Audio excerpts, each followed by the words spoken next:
Hi everyone, welcome back to the Energy Stoners Cafe and Talk with TQ. And as always, I try to present the most interesting people I can find on the planet for you. Well, tonight I have such a great guest. I've been very excited about meeting him and introducing him to you. His name is Walter King, and he is the proprietor of King's House of Fire. King's House of Fire is a cannabis dispensary in Cortlandt Manor, New York. And he recently opened, and the whole world is talking about him. And so I don't want anybody else to scoop me for this interview, but here he is. Walter, welcome to the show. I'm so excited that you're here. Yes, thank you for having me. I'm happy to be here. Yeah, thanks for letting us be in your beautiful, beautiful space. Anytime. You know, I love going on location. It's good. Yeah, that's the ambiance and the vibe we were trying to set up. We want you to feel like home. So, welcome home. Thank you. It does feel like home. It's very comfortable in here, I have to say. But this is a full-blown retail business, and I guess you probably do some wholesale as well. Tell me, how did you get involved in selling cannabis, and how did you get involved with getting this gorgeous space? It's a family business, correct? Yes. So I'm the founder and co-owner alongside my mother, Joan. We opened King's House of Fire in September 2024. So actually, no, I'm lying. It was in July. We founded it in September 2023. So pretty much how I got into the cannabis industry, I've always been infatuated with cannabis, but never from a user perspective, always from the business side of things. So everyone that knows me usually knows me for my athletic career. I was a huge basketball player growing up. I went and played basketball at the college level. I played Division I, which is one of the highest levels of college basketball. Even early on in college, my mind was always elsewhere. My mind was never on basketball. And I was always just focused on the business side of things. So even if you remember me from when I was like 12, 13 years old, I used to walk around the house telling my parents and my family, like, I'm only using basketball to get me to college for free. Like after that, I'll figure it out. And, they all used to tell me like, no, you're going to the NBA, you're going to the NBA. I'm like, nope, I'm just using it to get me to college for free, that's it. But to kind of piggyback off that story, basically, I remember early on when we would travel to the biggest of the biggest arenas, like we would go to Syracuse and UConn and, the Dukes and you name it. And as soon as that game was over and we're on the bus heading back, I'm on the laptop and I'm just studying the legalization in the early states in California and Oregon, and I'm just watching how things are playing out there. But cannabis has such a negative stigma to it, I could never be open about these things, right? So like there was no one I could talk to about it besides my girlfriend at the time. Like she was the only one that would kind of hear me out and kind of understand like, where my mind was mentally from the business side, to my point. But I knew it was coming. I knew New York, being the state that it is, we're the biggest in everything. So I knew that it was coming, and once I got my opportunity, I kind of tried to capitalize off of it. Yeah, you're doing a good job of capitalizing off of it, that's for sure. Yeah. And I think that you probably were bracing yourself for this, I imagine. Yeah, so I would be lying if I said I expected it to be how it is now, but I always knew that I had a vision. Yeah. So I always knew the vision was there, but I definitely didn't think it would come this fast and this soon. Yeah, I think it's a necessary thing. You tell me if you agree with me, because I know there are a lot of users out there. Yeah, so the cannabis industry, it's growing, and I do think that eventually cannabis will be part of everyone's everyday life. It's not just to get stoned anymore. Plant medicine's actually real. People use it for different health benefits, and I'm just happy to provide a space where people can transact and just talk about the plant and kind of learn all the different health benefits behind it. And you have such a variety of forms of it. I know that you have a product that you purchase. I guess you get it from a supplier. Yeah. Called, I'm going to name the name, Akeaway. Yes. And I did try it, and I have to tell you, it doesn't really get you stoned or anything, but it certainly does take the pain away.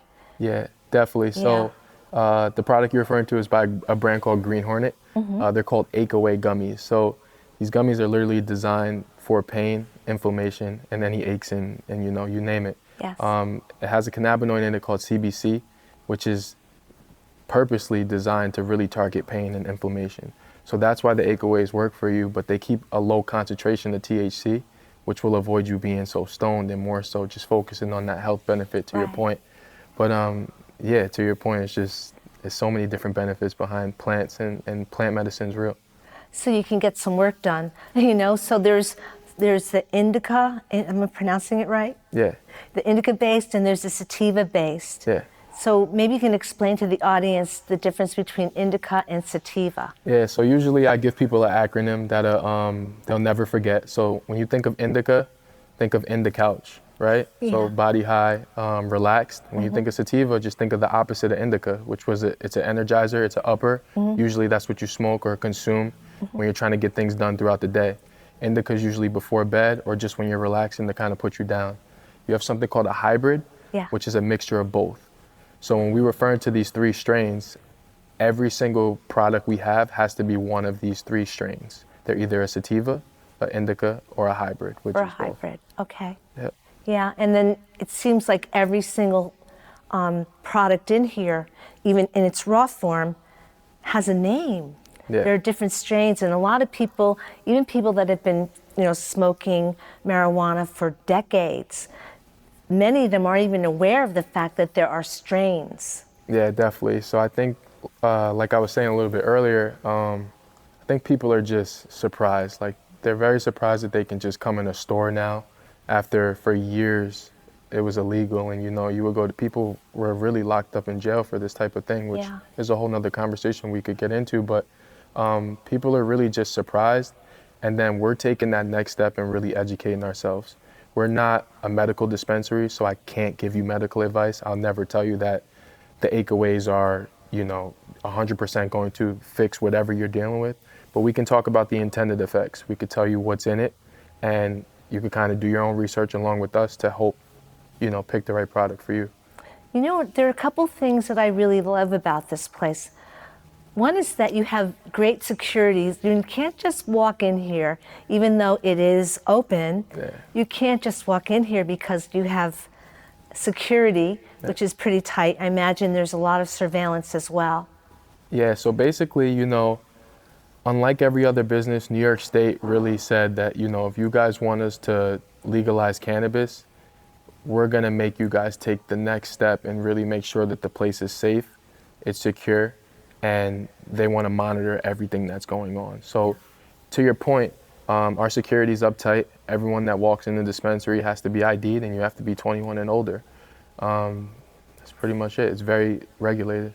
Even if somebody walks in and they look like they could be like 80 years old, I've seen it, IDing them, and the woman or man, they can hardly stand up, and they're very happy to come in and get what they need. I think that's kind of interesting. Yeah, I think it is kind of frustrating because, although that they might look 80, they could look 70, however old they look, we still have to ID them by the law. Yeah. So that could turn a lot of people off. I've seen people, just, again, since it has such the negative stigma behind it, they think that, their information is being sent to a portal, and yeah, so people are they're scared and they're cautious. But we really just ID because that's a regulation that we have to do, and we want to make sure that we're, everyone that's coming in here is 21. It doesn't matter if you look over 21 or not. This is the law, and kind of abide by it.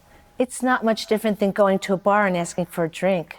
Exactly. You can't walk in there if you're 20 and 11 months. You can't drink, and they're very strict about that, or they lose their license. And you really have that kind of looming. If you weren't, like I'd say, you're really wrapped up tight here. This is a very, very efficient business. I've seen a few businesses, and I guess I've examined it from a business point of view, and I'm like, wow, this young man really knows what he's doing. I mean, you look so young, you know? No one would ever think, and you look fresh and healthy. Yes. And this is a very, I'd say, you have other family members that work here. This is a place where you walk in, and I've found that people are very attentive. Yes. Very attentive. And I think that anybody could appreciate that, because you really don't know necessarily what you're looking at over here. I mean, look at all this product. It looks almost like a pharmacy. Yes. It's very much like that. Yeah, so given our demographic and our customer, it could be intimidating walking in here. Yeah. So we really try our best to really make it a welcoming and warm atmosphere and kind of make it feel like family, you know? We always just try to educate our customers and just try to really just take that next step because, like I said, for years this was illegal. It's new to people, and then you could imagine how the older generation is taking it. So just happy to be here. Yeah, I was surprised. A neighbor of mine, and she's older, and she was saying, you know, I'm going to go over to that new place. I'm going to get some gummies. I can't sleep. Yeah. You know, and you know, she was just very matter of fact about it. I would never have expected it of her. Yeah. I was kind of surprised. Yeah, so we're big on, you know, like I said, just offering that extra helping hand. But we also try to keep it as discreet as possible. We pride ourselves in a fast turnaround time. That way, if you are still hiding from someone, you're still worried about the negative stigma, we could get you in and out. We got curbside and delivery, and then we also offer in-store pickup. So we really try to keep that discretion because we do understand that, you know, there's still a negative stigma behind it. Still, it's a personal thing. I have a friend that was for a very long time uncomfortable about it. You know, even though people were always smoked, I feel like people always smoked weed. I mean, George Washington grew weed, right? Yeah. I mean, come on, give me a break. And the other thing I wanted to say is that, what do you do? Well, I know you have security. Do you ever get people coming in and they're just of age, and maybe a group comes in? Does everybody behave properly here? So thankfully, we haven't had any customers really do anything that, you know, causes us to have to put them out or ban them or anything like that. People are pretty respectful. I think, like I said, the educational part is really important because a lot of the problem is sometimes is people are concerned with the pricing, right? And if you look at the price of a product, it's usually fairly priced, but it's the taxes that really just send the price through the roof. And that's usually where the issue lies. So we let people know just about the tax. It's not going in our pocket, unfortunately. And, you know, these states, when they legalized cannabis, they looked at it, in my opinion, as a way to make extra money off of something that was already being done. So the taxes are through the roof, and unfortunately it gets pushed onto the customer and myself as the owner, but this is the way we got to do business. Yeah, yeah. What is the tax? The tax to the customer is 13% altogether. Wow. It's 9% cannabis tax, which is basically the sales tax, and then it's a 4% local tax, which basically is a tax for the municipalities. Altogether, it comes to 13%. That's a lot of percentage. That's 1/8 of a, I'm not good at math, but I know it's not a quarter. I know what a quarter is. It's like an eighth of Exactly. of 100. Yeah. You know, that's, well, you know something? Perhaps it's worth it, you know? Yeah. If you were able to get some relief, get some work done. You know, I know a lot of people that have chronic, you know, pain, body pain, and they've been doing it for years. I know a lot of people in my generation have been smoking marijuana for decades. I know some people, even then, they were studying it themselves. People I know that have neurological problems like multiple sclerosis, Parkinson's, have tried, and also pain like neuralgia. Yes. And they smoke that. There's a facility not too far from here where there was a woman that I knew. She was in a wheelchair. She just couldn't work. She was in so much pain all the time. And they started giving her medical marijuana, and it really did change her life, as long as she could get it. Yeah, definitely. I got countless testimonies. Like, even if you go to our Google and you just look at our reviews, like, there's countless testimonies of people that, you know, cannabis isn't gonna heal anything, but it's a pretty good Band-Aid. And it's a part of people's everyday life. So there's countless testimonies of people that just, you know, use this as their everyday life. And it's not about getting stoned anymore. Like, it's about, I need a boost of energy. I don't want to drink coffee. Right, you don't want to, right, that's true. It kind of, people would be surprised to know that the sativa strains are really things that kind of perk you up. Exactly. You know? Yeah. You know? Yeah, and you don't have to, the cool thing is nowadays, you don't have to smoke it, right? So like smoking is pretty unhealthy, right? You could use edibles. Yeah. You could do tinctures. Yes. You could do orals. There's all different ways to consume without it being unhealthy. Right, exactly. And I'm going to ask you this question because I'm very curious. When we had our pre-talk a couple of weeks ago, I said, don't ask him that yet. You know, a lot of businesses have shut down because they were not legal providers, I'll call them. I mean, and you know, I don't know the exact difference between like a provider and a dispensary.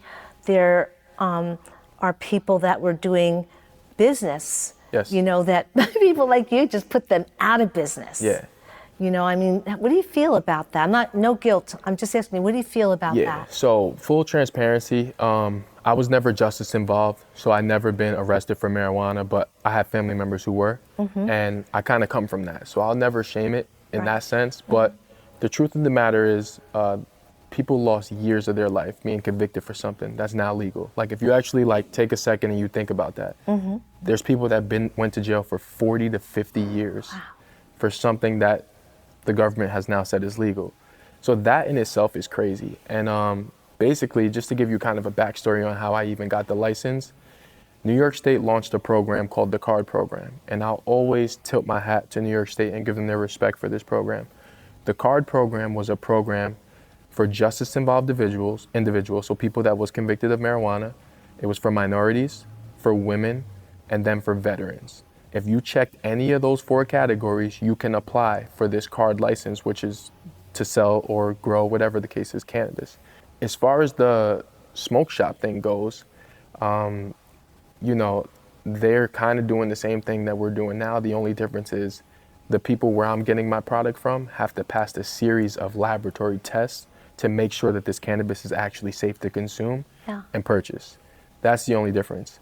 To go back into the CARD program thing that I was talking about, basically we entered the CARD program in a lottery. So my mom, co-owner, she was the one who kind of took the initiative and decided to apply for the application and apply for the lottery. My mom's a woman, she's a minority, and she wasn't justice involved, so she wasn't arrested of marijuana, but someone in our family was who she had guardianship over. So she checked 3 of the 4 boxes, right? So that made her a very strong candidate, which put us in a very nice position to get the license. At the time, I would be lying again if I said that I was super locked into winning the license. I was really unsure. I heard things from friends that it was very unlikely. You could imagine. There's millions of applicants in the portal. And sure enough, like through the grace of God, we got the call and that we won the license. And then after that, I just... Wow, how long did you have to wait? So we applied for the license, I would say, in like March 2022. New York State had an injunction, so they were getting sued because people said that it was unconstitutional for them to give out a license based on this criteria. So it was lawsuit after lawsuit after lawsuit. Long story short, after all the injunctions was lifted, we won the license about a year later. So from March, we won the license about May 2023. So like 12 to 15 months later. That's, you know, I think that's how long it takes for other legal things to happen, believe it or not, that people wait for. You know, even if you have like a slip and fall or something, it might be like a year and a half, 2 years, 3 years, 4 years. Even though it might be clearly not your fault, it would take a while. Legal system likes to drag their feet. Exactly. If I have some lawyers contact me, I'd be very happy to debate them on that. You know? And it was tough because you're playing the waiting game and you really don't know. You don't know if you're gonna win or not. So you're sitting there putting all your eggs and your time into a basket, studying the laws, the regulations, and you're sitting there night over night just hoping that you get this call that you won the license, and it's not 100% sure that you did. Did they call you in the middle of the night? So basically how they did it was, think of, you ever seen when there's a snow day for like schools? Yes. You ever, as a kid, I don't know if you have like kids or even grandkids, but you sit there and you just wait for the school to be listed on News 12. You just see the schools like being listed. It was just like that. They had a live stream or whatever. Oh wow. And yeah, we're just seeing page 1, page 2, page 3. As soon as we got to like page 10, 11, boom. King's House of Fire. Wow. Yeah, we just started dancing, and we didn't really know what was next. But we just knew we won the license, and I was just super excited. And me and my mom and my sisters, we just were kind of just happy. We're all excited, Yeah, Walter. for sure. We are. Yeah, it was crazy. I was very excited to find that you're so close to where I live, and I had just moved. Yeah. You know, and I said, wow, talk about the perfect storm. Yeah, you know? Definitely. I think most importantly, at least and here's what I was trying to get people to understand when we were first coming out about a dispensary being important in these towns. There's no regulation behind smoke shops. A smoke shop can pretty much go in any town it wants because there's no law that says a smoke shop sells tobacco products, right? There's nothing that can stop a smoke shop from being in a town. They're illegally selling weed, right? Why would you not want a legal dispensary in your town where you can at least know, A, what you're getting, B, minors aren't getting it, so no one under 21 is getting their hands on it, and C, it's a safe place that, you know, at the end of the day, I pay the highest tax in the whole town of Cortland. Not one business gets taxed the way I do. So I'm bringing in tax dollars, I'm making sure and ensuring that no minors are getting their hands on cannabis, and I'm giving you guys the most safe and regulated product in New York. So it was hard. It was a long fight, but I'm just, like I said, I'm happy to be here. And you have the support from family, which is very important. So tell my audience, like, where you're located. Your address it's on Main Street in Cortland Manor. What's the address? So the address is 3006 East Main Street. It's in Cortland Manor, New York, right next door to Kohl's, if you're familiar with the area. And yeah, the hours of operation is Monday through Saturday. It's from 9 to 9. Sundays we open a little bit later at 10 and we close a little bit earlier at 6. Yeah, so you're open a lot. Yeah. Yeah. 12 hours a day. Do you like this? You enjoy this? Full transparency, this is very transactional. So people come in, they know what they want, they don't really want to talk, they buy their product, have a nice day.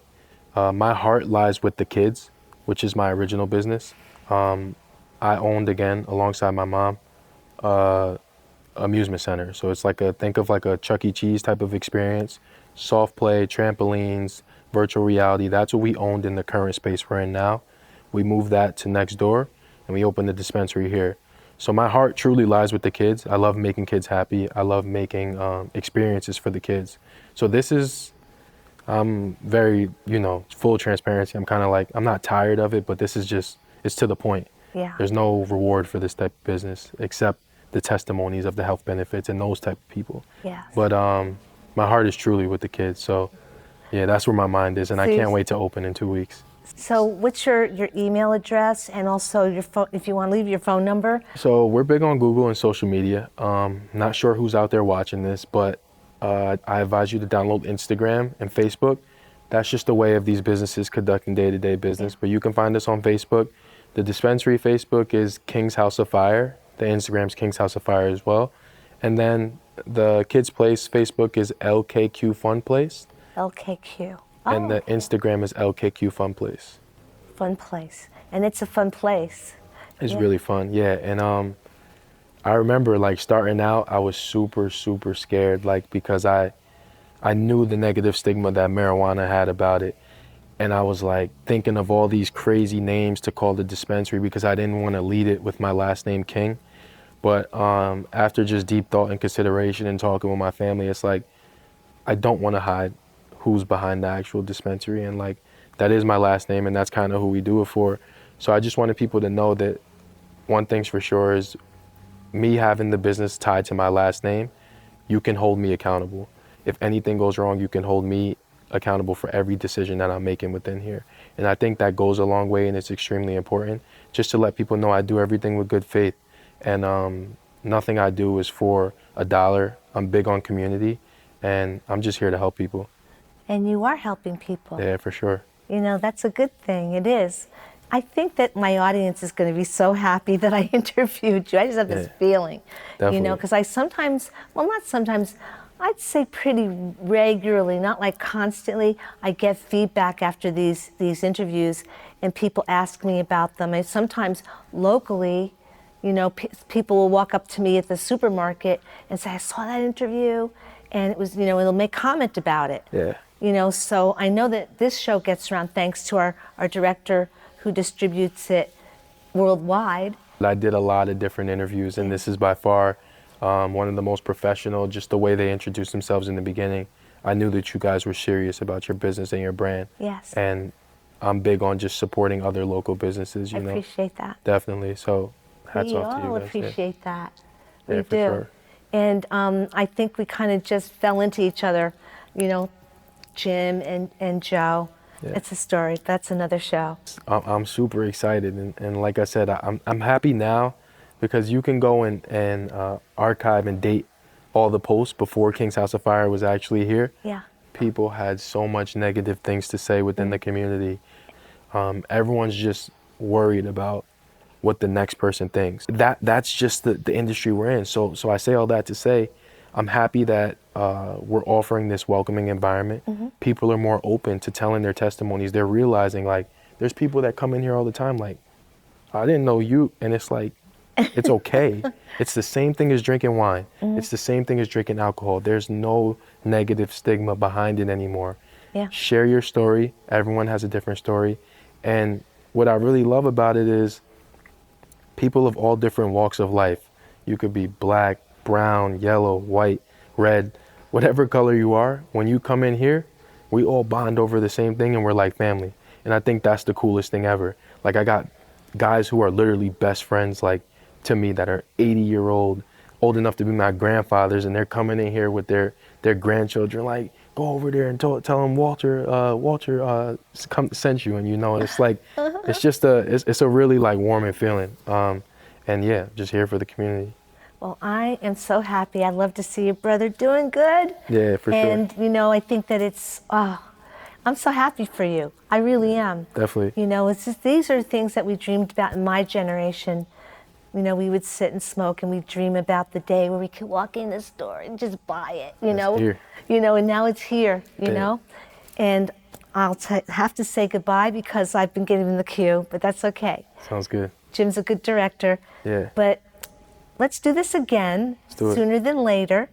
And I want to ask you more. I always have questions, and we can talk during the holidays. But this is a wonderful place to be. It's actually swanky and cool. You know, it's not like some like dive bar or something that you're walking into. Yeah. It's not dark, it's bright. You know, so come on down to King's House of Fire. Yeah. Come to King's. With the King family. Yeah. Yeah, that's a good, big family. The whole bunch of you all. Yeah. I appreciate your time, though, for sure. Oh, I appreciate Yeah, you. definitely. Thanks so much, Walter. This Yeah. was fun. I'll see you next time, everybody. I'll have another interesting guest. And as always, I try to present the most interesting people I can find on the planet for you. Bye-bye.